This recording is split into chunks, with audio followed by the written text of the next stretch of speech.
Okay, so you've heard of One Piece, right? I mean, for more than 20 years, it's been this absolute giant of a story, an epic about pirates, adventure, you name it. But if you look just a little closer, you'll see this incredibly detailed world with its own set of rules. So, what actually makes this universe tick? Well, today we're going to break it down.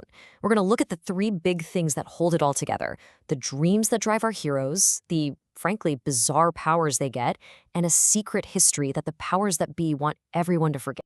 And it all kicks off with this guy right here, Gol D. Roger, the one, the only, king of the pirates. Now, 20 years before our story starts, he's on the execution stand. But does he beg? Nope.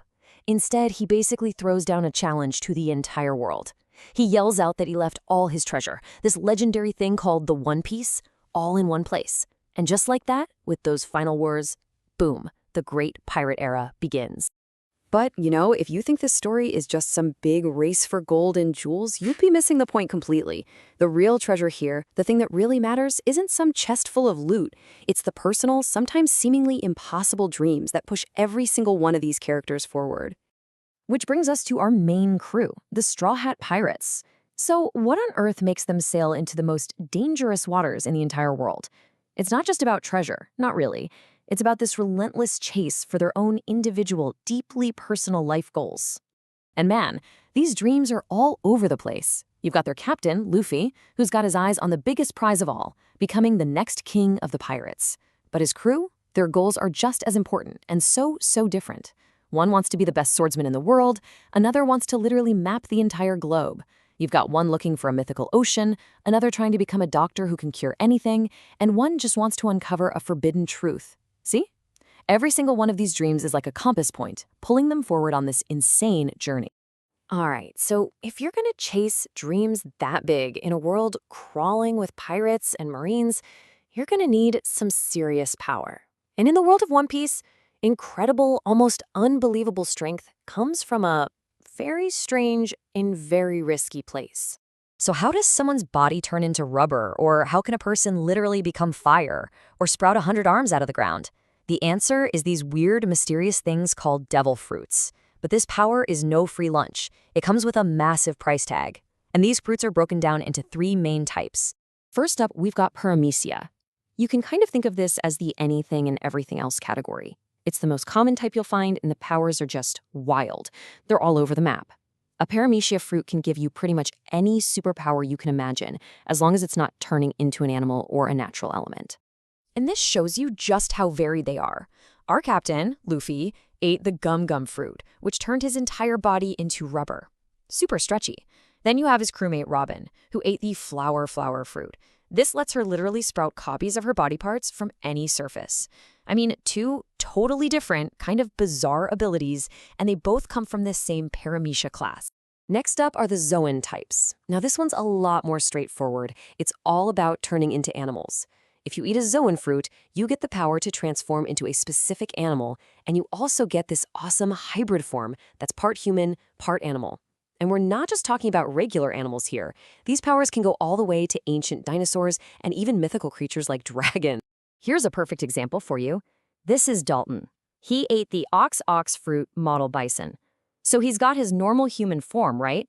But he can also turn into a full-on bison or the super powerful human-bison hybrid that gives him just incredible physical strength. And finally, we have the Logia type. These are the rarest of the bunch, and a lot of the time, they're the most feared. See, a Logia user doesn't just control an element, they can literally become that element. We're talking smoke, sand, ice, even pure light. Their bodies become intangible, which basically makes them seem invincible to normal attacks. I mean, just look at this. You can throw punches, fire bullets, even shoot a cannonball, and it'll just whoosh, pass right through Captain Smoker's smoke or Porges de Ace's fire. It's wild.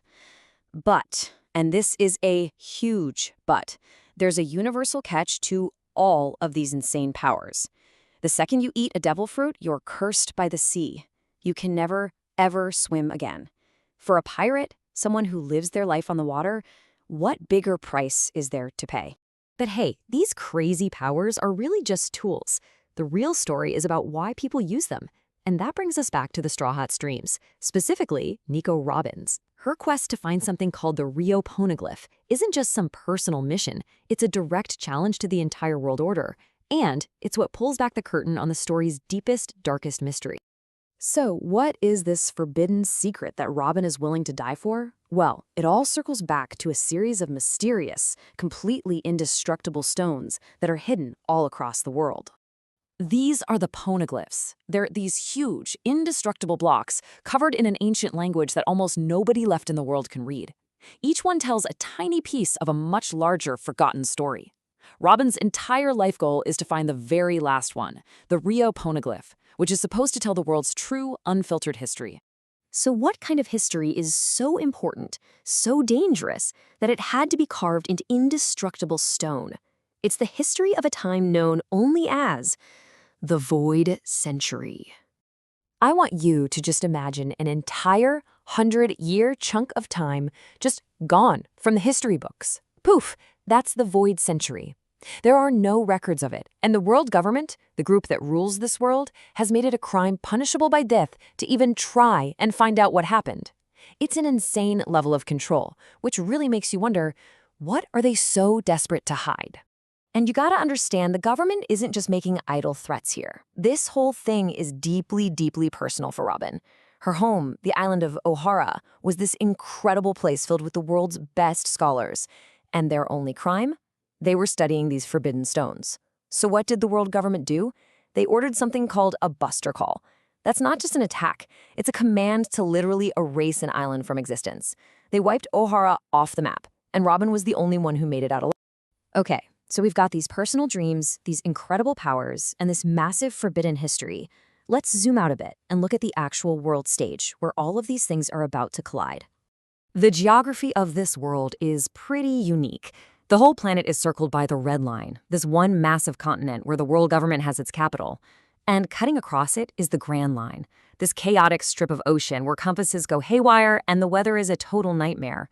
This is the main stage for our story. It's the most dangerous sea in the world, and it's the only known way to get to the final island where the One Piece is supposedly hidden. Now, to keep some kind of control over these crazy seas, the world government uses this really messed up, contradictory strategy, the Seven Warlords system. Basically, they give an official pardon to 7 super powerful pirates, making them legal, government-sponsored bounty hunters. And the catch? These warlords are supposed to go out and hunt other pirates. It's this super fragile balance of power, basically built on the idea of using monsters to catch other monsters. But the warlords are just one leg of this wobbly, 3-legged stool. The other 2 major powers are the Marines, the world government's official navy, and the 4 emperors. These are pirates like Whitebeard, guys so powerful they basically rule over huge chunks of the ocean, like kings. So you have these 3 groups, the Marines, the warlords, and the emperors, and they're all locked in this delicate, constant standoff. If any one of them makes a wrong move, the whole world could just explode into war. And right into the middle of this powder keg steps a brand new, terrifying player, Marshall D. Teach, a man who calls himself Blackbeard. He used to be on Whitebeard's crew, but he committed the worst sin a pirate can. He killed one of his own crewmates just to steal a powerful devil fruit. And now he's building his own crew with one single, chilling goal: to game the system, become a warlord, and throw the whole world into a brand new era of chaos. So, let's put it all together. You've got a world government that's desperately hiding a century of history. You've got this fragile balance of power that could shatter at any moment. And then, you've got this small, kind of weird crew of dreamers who, just by chasing their own goals, their own idea of freedom, could bring the whole thing crashing down. So in a world run by these massive clashing forces, can a few simple, personal dreams really change everything? Well, that's the question that sits right at the very heart of this incredible adventure.